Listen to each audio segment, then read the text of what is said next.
The government's been accused of putting children at risk by waiting a decade to respond to a key child protection recommendation. It's finally pushing to create a Commissioner for Children, but the opposition says the legislation doesn't go far enough. 11 years since the Leighton inquiry into child protection recommended a Commissioner for Children, the opposition's taken matters into its own hands with a bill before Parliament.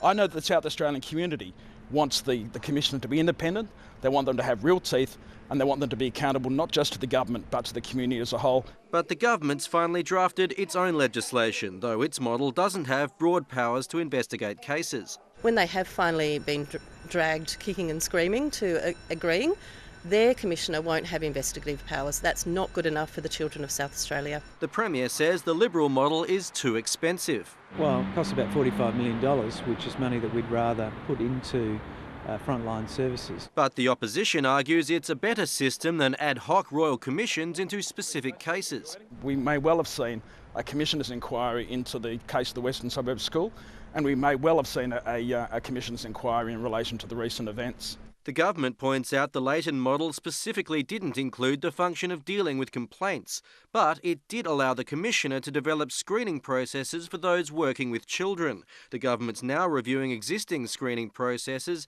after allegations a family's SA carer abused young wards. I will go as far as to say that there is clearly children that have been put at risk because of the procrastination of the government. But the Premier says it's his way or no way. If they want the legislation to pass and have a Commissioner for Young Children during the life of this Parliament, then they'll support our bill.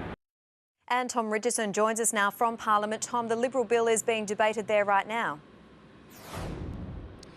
Yeah, that's right. It is being debated in the upper house as we speak, and all indications are it will pass any minute. Now that will put the pressure on government independents Martin Hamilton-Smith and Jeff Brock when the bill lands in the lower house, but the Liberals say even if Labor do get the numbers together to block their bill, they'll simply add their own amendments on the government's legislation when that's tabled to give the Commission broader powers. So even after 11 years, plenty of politics being played with this very significant measure. Back to you. Thank you very much, Tom.